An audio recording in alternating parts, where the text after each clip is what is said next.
And we are live. Hi, everyone. I'm Jessper Maquindang, and thank you for tuning in. If you want to build a stronger team and a more effective company culture, you're in the right place. In each episode, our guests provide tips, strategies, and ideas to help you and your people thrive. And today, we have a very special guest. And as we welcome our guest, let's learn more about Gil Cohen. Gil Cohen has a passion for helping people co create experiences that improve both business outcomes and the lives of its employees. The work that Gil does focuses on aligning human and organizational needs for mutual benefit. Over his career, Gil has worked with leadership teams across numerous industries, helping them gain further insights into what truly matters to them and how to be intentional about the employee experience they create. Good morning, Gil. How are you? I'm good. How you doing? Doing well. So I'm just super excited about today's conversation. The phrase "make sure work doesn't suck" it really stood out to me. I just really want to know, Gil, what does the research look like in the field? Well, there's a lot of different research, and it's varying across different work. I mean, there's around the psychology of work. Um, Really, I think a lot about just how much time we spend at work and the impact that it has on us. So, we have the title "Why Work Shouldn't Suck: Rethinking Our 90,000 hour investment." And I was actually rethinking the math this morning, and that was with an estimation of retiring at around age 65, which seems to be less and less realistic, certainly for the millennial and Gen Z generation. So it probably is closer to 100,000 hours. And that's also assuming an 8 hour workday, which in the knowledge work that many of us do, it's a lot more than an 8 hour workday. So we can just say conservatively 90,000 hour investment. So we spend 90,000 hours of our lives at work. And Gallup constantly is doing work on engagement, which I know a lot of HR or people teams are highly focused on. And the latest results of their global survey has it that 21% of the global workforce is engaged. Only 1 in 5 people is engaged in the work they do. 62% are not engaged, and 17% are actively disengaged. So there are almost as many people who actively hate their workplace as there are that actively enjoy it. Um, and for me, that's a problem because we spend so much time there. And one of the things that we often, or many of the things that we don't think about, are the impacts that work has on our lives outside of just the financial impact, because we often think of it as, a trade of this is my time and I get paid money for it. But the reality is that the time spent in work can have a serious impact on you. There have been studies that have shown that long-term stress can change a person's personality.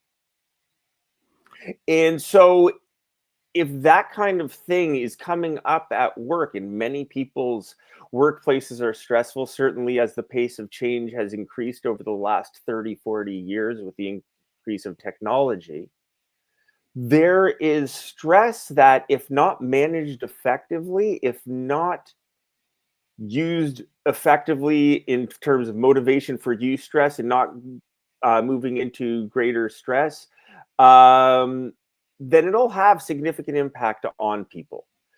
But these are things that are controllable. That's one of the issues for leadership, is that they don't understand the impact they have on people in these ways around understanding, lost sleep hours, lost time at dinner, these kinds of things, that like frustrations with family, snapping at people, whatever it might be.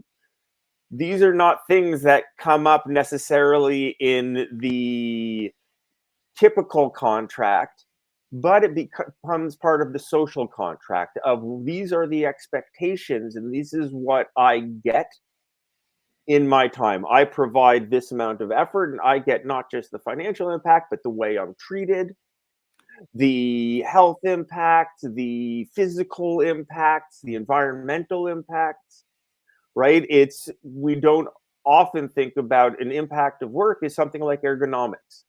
That if we're not provided an ergonomically appropriate workplace, whatever that may be, whether it's we're working, frontline in fast food or delivering packages or something like that, or we're working in an office all day, what's happening at work can't just be portioned off to, okay, well, that's that 8 hours. Well, that 8 hours is going to have an impact on your back, on your neck, on your mental health, whatever it might be. Um, and leaders that control for these things, that manage for these things, are able to positively affect the situation. Whereas most times that's not really the task we provide leadership with. That's not they're a lot more focused on the bottom line in numbers and the aggregate than we are on the individual impact it's having on people. And so for me, I mean, it often for me goes back to my first real work experience. And so my first real work experience was I worked with in a mutual fund company here in Toronto. And when I was younger, just to give a little bit of context, I often joke about this. When I was younger, there was a cliche in TV and movies that your business career you start in the mailroom. That's the bottom floor. You start in the mailroom and you work your way up. The job I had, we were actually below the mailroom. People in the mailroom actually used to mock the people in my office, so it was very low stakes work. Ultimately, that was being done. I had a contract there. I was there for 4 months. For the first 2 months I was there, we had a supervisor who was around all day and a manager who came in maybe once a week to just sort of check on things. The experience was wonderful at that time. The supervisor was chill. He allowed us to do our work. We focused on our work. We got it done. If we were done at 4:50, 4:55, he'd let us go, no problem, because there was a tangible amount of work to be done. There was a clear set of work to be done. And so if it was done ahead of time, no problems. He let us go. Everybody was happy. Everybody got along. Everyone liked it.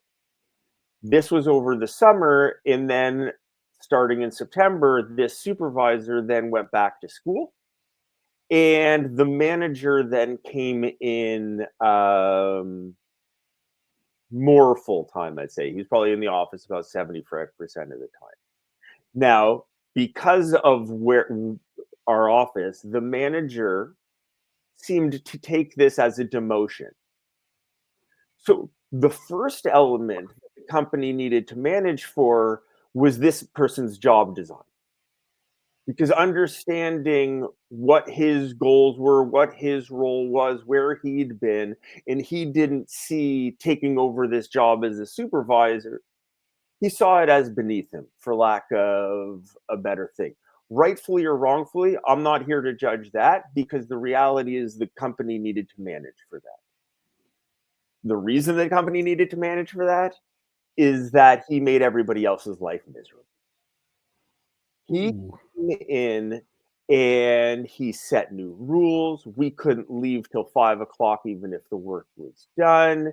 He was, berating us, questioning us constantly. And it went from being this experience I was 19 years old. It was fresh and new. I knew nothing about business. So I came in, it was a good couple of months. Oh, I come in, I do my work, no problem, I'm happy. Then the new boss comes in, and myself and everybody around me are now suddenly miserable because of the job design of this man was stuck in, and his management style was incongruent with the culture that had been created in this office. As a result, everybody was unhappy. Productivity actually went down because you could see how much work was being done. People were less active. So this man's effort to try to get us to be more productive backfired. And at that time, there was just this stark contrast because I had this clear division of under this person's regime, life was good. Under this person's regime, life was miserable. And I'll say I was a 19-year-old kid, so this wasn't my livelihood. This was my, job between school kind of thing where in my heart goes out to the people who they needed that job for their livelihood. They needed to stick around because that is their career, that is the job they had. And yes, they can look for another job, but that when people say that, it belittles the effort and impact required of looking for a job. Because of the psychology of looking for a job alone, it's massive, right? Because you have this circumstance where the power is all in the other hands. The power Hmm. is all in the company.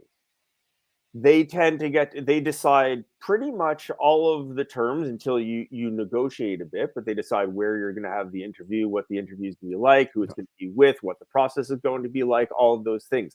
They ultimately decide at the end, depending if you want the job, whether or not you get the role and you get to join their organization.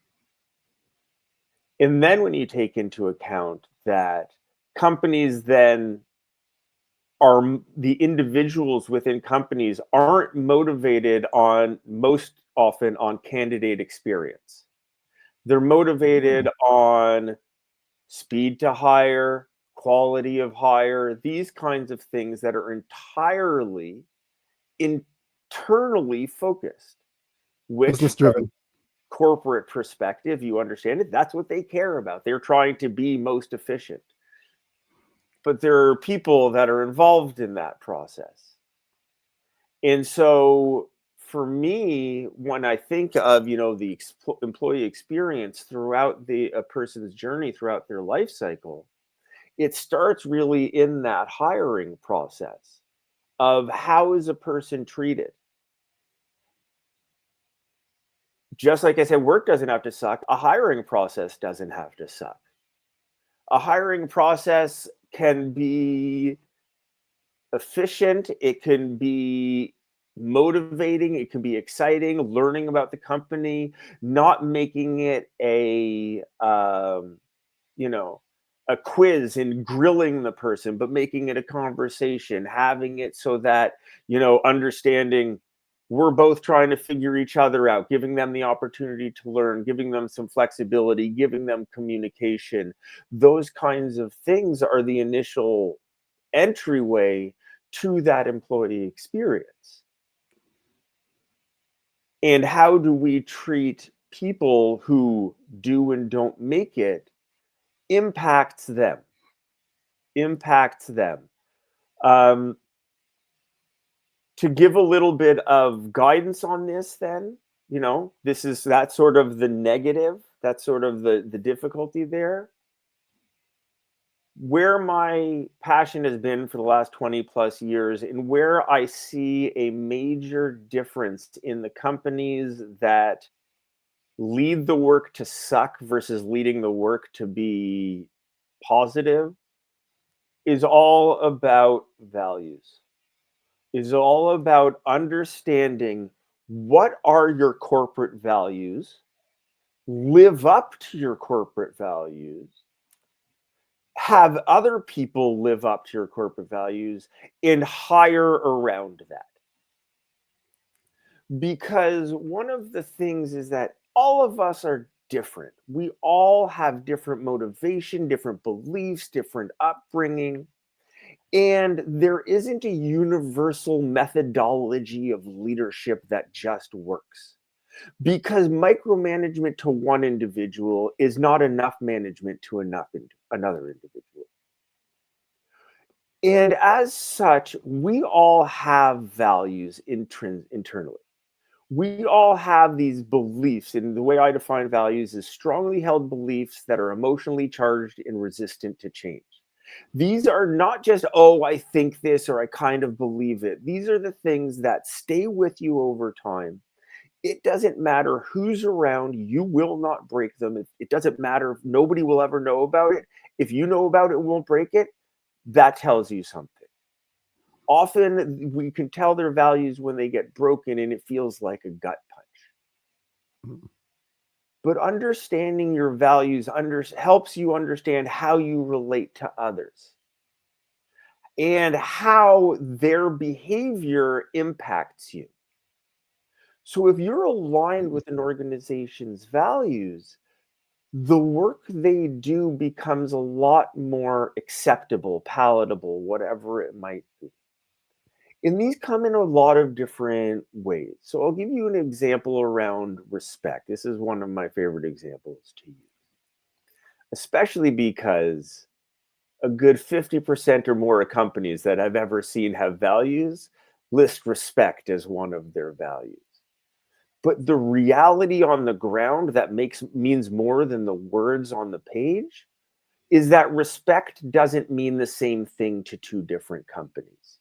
And as long as you articulate your values effectively and live up to that, then it becomes meaningful. Because I've seen different organizations where a leader will be talking to their direct report. The leader will have an idea and give the idea to the direct report, say, do it this way. The direct report will know for one reason or another that's not the best way of doing things. Different behaviors in different organizations will either help you succeed or get you in trouble. In an organization where, okay, respect means that they're the boss and gave me the directive, my job is to just do it. Respect means listen and go do the job. Whereas in another organization where it's curiosity and a little less hierarchical or whatever it might be, then respect means I respect this person enough to tell them the information that I have, to let them know I don't believe they're correct. Both are definitions of respect, both are legitimate to some people and wildly frustrating to others. And each is aligned to different organizations' values. And if you already know, as an organization, this is what we care about, this is our list, not too long, 20 items over the course of like 4 or 5 values, that these are our non starters. If you do these things, we can put up with the other stuff. The rest of the stuff can be taught. You can't teach values. That's one of the things that drives leaders wild, is that they try to change people's values when that's just not going to happen. Whereas if you hire for values and reward for values, people will act in alignment to what leaders are looking for. Another example of values, a real great highlight I find of values, is the start of COVID and how different organizations reacted, ranging from anything from mass layoffs almost immediately on one end of the spectrum to doing anything and everything they can to make sure that not a single person is fired no matter what happens, and a whole range in between. Again, I'm not here to say what is right or wrong. These are not my organizations to run. But in making the decisions that they did, organizations demonstrated their values. Do you care about the bottom line? Do you care about ensuring that you have profitability? Or do you care about those people whose livelihoods, especially now, are at risk? Because regardless of what your values are, you had to know if you're firing somebody in March or April of 2020, that person was going to have a very hard time replacing that job. That was just the reality for pretty much everyone. Uh, yeah, there were few exceptions, but for most people, that was the reality. And so making those decisions, you show this is what we care about. These are the in tough times, that's when your values come out because it's like, okay, we care about we need to make sure that we hit our profitability number because it's what's amazing is the number of corporations that still hit we're still profitable in 2020. Well, the rest of us were tightening our belts. They found a way to be profitable in 2020 because that's where their values lie. That's what was important to them. So they were had no problem raising prices, cutting workforce, whatever it might be, to allow that to happen. Excellent insights, Gil. Leadership absolutely does play a role, and values absolutely do play a role. And I was curious to just take a deeper dive into your personal story. And I'd like to know, in terms of this idea of work shouldn't suck, I'd love to know your inspiration behind it and what gave you the passion to really jump into this field. Yeah, well, so a lot of it was that story that I told, that kind of stark contrast, because at that time I didn't understand any of it. I'm speaking now with 30 years of perspective since that happened. So I didn't understand it at the time. So I was very curious about that. The other part of my, I guess, my origin story, you could say, is that my undergraduate degree was in psychology. I found the brain fascinating. And this is a person who I was all about math in high school. Everybody thought I'd be going into statistics or something like that. But my curiosity was around psychology, and that's where my major was. And then shortly after I did my undergrad, I did my MBA. And somebody asked my organizational behavior professor on the first day, can you define what this course is all about in 3 words? And his response was psychology of work. At which point I was like, okay, well, I guess I found my home, right? And understanding organizational behavior, understanding change, understanding how and why people perform the way they do. That was really where it came from in trying to understand. So uh, another example is the math that led to that 90,000 hour number. My first experience with that was it was actually from a syllabus from one of my professors in business school. And but her kind of thesis was, 8 hours a day, 5 days a week, 50-hour weeks, 45 years, 90,000 hours of time at work, you're better off understanding it. That was her thesis because the course was strategic organizational design and understanding the different elements that go into organizational design and how they play a role in the outcome. So her course was understand it. And it was perfect for me because it was like, okay, this is what I'm trying to do. I'm just at the cusp of my career. I'm going to be facing all of these situations because I find a lot of most people, because they don't think of that, are very in the work that they do. And they're very focused and motivated around the work that they do and not necessarily understanding the entire system. There's this parable of the 5 blind men where it's told different ways, but essentially they take these 5 blind men, they put them in front of something and say, okay, reach in front of you and tell us what you feel. One man says, I feel a tree trunk. One man says, I feel a wall. One man says, I feel a hose. One of them says, I feel a rope. One of them says, I feel, I don't know, like a leaf or something like that. The reality is they were all touching an elephant. But they had no context for what each person was doing because they were just focused on their own area.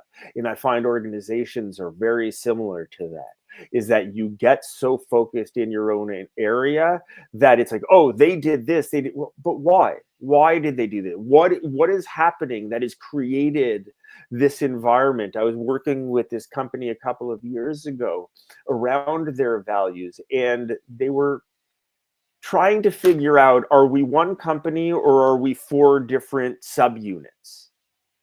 And based on how leadership had changed things, people were behaving differently. But lower down, people are like, why is that person doing it? We used to get along and now this. And it's like, well, it's not about the person, it's about their environment, it's about their circumstance and how they're motivated. And now if leadership is showing they care about this new avenue, that's where people are going to put their energy. And understanding that saves a lot of time and effort. Excellent insights, Gil. And as we take a deeper dive into this theme of work shouldn't suck, curious to learn more about why people should be paying more attention to this. It impacts our work and our time at work impacts us more than we realize. And one of the things that I've done work and research into previously is around the 8 elements of wellness, the 8 dimensions of wellness. Because with the 8 different dimensions of wellness is not just, physical and mental, but there's also social, there's psychological, there's intellectual, there's occupational, there's different kinds of wellness that impact our lives. And impact our lives more than just the paycheck that we're provided. And so understanding how that impacts our lives, that's why the individual should care and organizations should care, because they're stewards of people's lives.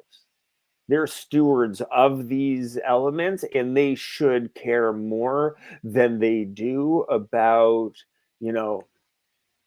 it's easy to say, oh, well, I need a new chair for ergonomic reasons and whatever, and maybe or maybe not replacing the chair. It's a lot harder to get them to understand, well, my boss's lack of clarity or my boss's anger issues or whatever it is having a serious impact on my life. Those are things that companies are less likely to take quick action on.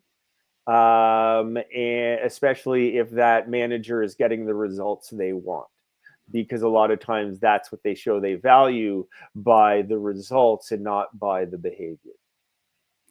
So much That's a value whole to other conversation. so much value to pay attention to this. And I was curious, Gil, if you could just wave a magic wand, what common pain point would you remove from the workplace? And yeah, why would that be?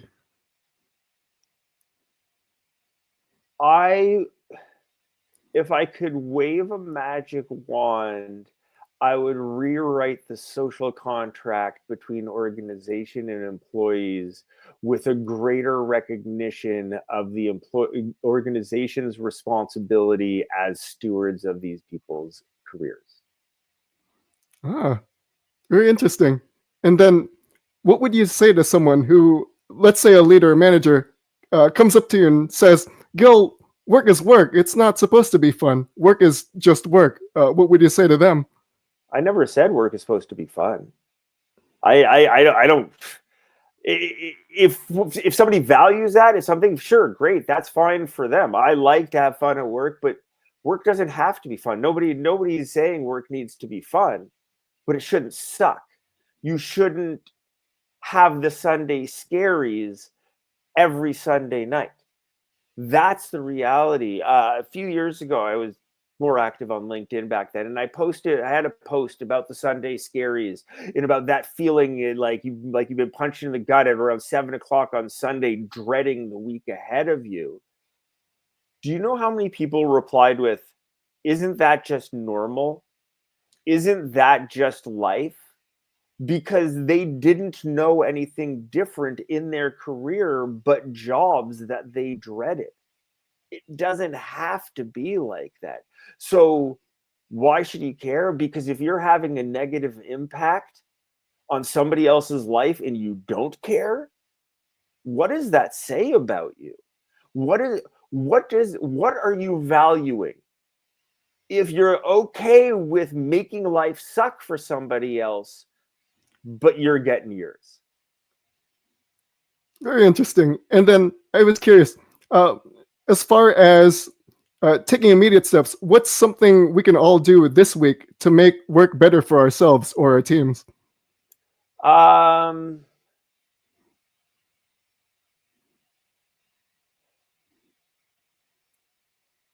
ask more questions and then shut up and listen to the answer.